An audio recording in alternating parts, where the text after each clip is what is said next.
Did you know that the Tower of Babel incident in the Bible led not only to a language diversification by God, but also a variation in races and a reduction to human lifespans to 120 years? Long ago in ancient Babylon, which is modern-day Iraq, mankind was free to live upon the earth, multiplying in large numbers. At this time, the men and women of Babylon lived up to hundreds of years if fortunate, shared one language, and worshipped hundreds of gods who came down from the heavens, who were really Anunnaki, also known in Greek mythology as Olympians.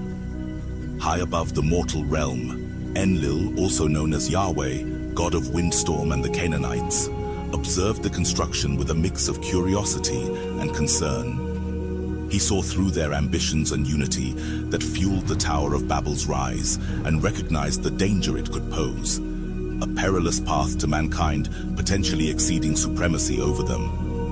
Enlil, in his merciless patriarchal mentality, devised a plan that would divide the people for all time. In biblical text, the passage in Genesis 11 reads, "The Lord saw down to see the city and the tower the people were building. The Lord said, if as one people speaking the same language they have begun to do this, then nothing they plan to do will be impossible for them. Come, let us go down and confuse their language so they will not understand each other."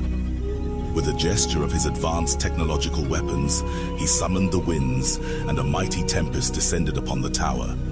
The skies darkened, thunder rumbled, and all the people howled with fear. Lightning lashed and trembled the earth, and the tower that rose upward to the skies leveled, and the builders scattered in disarray. The tower's construction that rose to heaven crumbled. Then, using advanced quantum biology, Enlil introduced a profound change to human speech, varying it in different tones and sounds.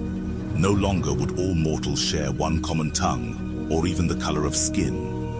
Instead, an array of languages and genetic markers, like a branding of a cow, that favored each heavenly god's physical image. The Anunnaki were a multiracial civilization of different alien races with various features. From henceforth, each appointed god would rule a jurisdiction of people that favored their own physical appearance, a social branding to know whose people they owned and whose they didn't. Now scattered among the earth, mankind could no longer bond or communicate effortlessly, for the gift of unity was replaced by the challenge of misunderstanding and difference. Unfortunately, Enlil's divide and conquer strategy did not stop there. He also implemented wicked alterations to the human DNA even more, placing telomere caps on the ends of human chromosomes, which reduces human lifespan to maximum 120 years. Genesis 6 reads, "Then the Lord said, My spirit shall not abide in man forever, for he is flesh, his days shall be 120 years. As generations passed, languages diverged, lifespans became limited, and the chasm between humans' cultural and physical differences widened. Yahweh's tactics bore fruit. This ancient history is a testament to the complex interplay between artificial design and mortal destiny.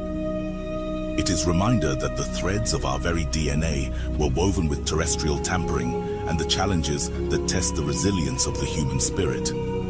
However, we should be reminded that no matter what languages we speak, what part of the world our ancestors were scattered, and what physical appearances we have, we are all of cosmic kin and must always follow light and not darkness.